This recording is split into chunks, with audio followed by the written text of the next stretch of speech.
Scott.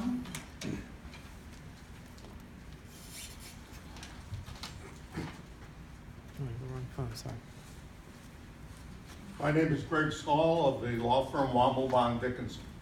I serve as legal counsel to the NatCapLyme and Tick-borne Disease Association.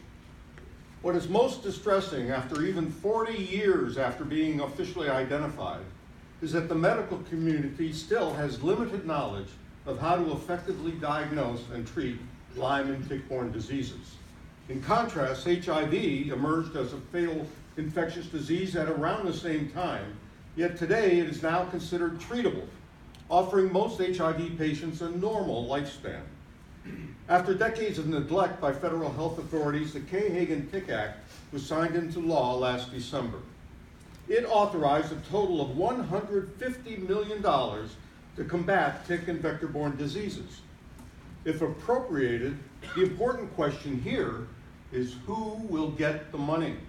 Since authorization language was changed from tick-borne to vector-borne, how much will be siphoned off away from tick-borne diseases like babibiosis and Bartonella to less common but more publicized mosquito diseases like Zika and West Nile?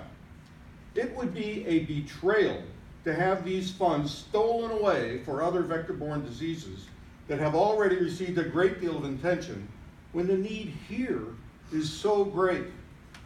We believe it is imperative that government-funded research studies emphasize the persistent forms of Lyme and tick-borne diseases. The growing multitude of persistently ill patients warrants an unbiased, federally funded research approach to finding effective diagnosis and treatment protocols for the persistent forms of these diseases.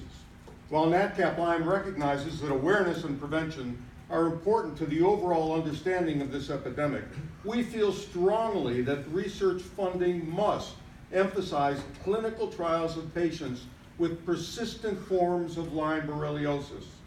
These patients are at the heart of this controversy. For advances to occur, trials must include Lyme patients whose disease expression and treatment responses are poorly understood. Priority should be on new researchers with innovative ideas and methods in an effort to settle the vicious medical controversy surrounding this disease. Lyme, it is shameful that so many people suffer for lack of an accurate diagnosis and effective treatment.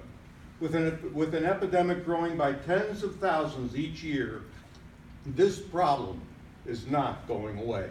It is incumbent upon you to find answers so that generations to come will not be afflicted by these diseases. Thank you.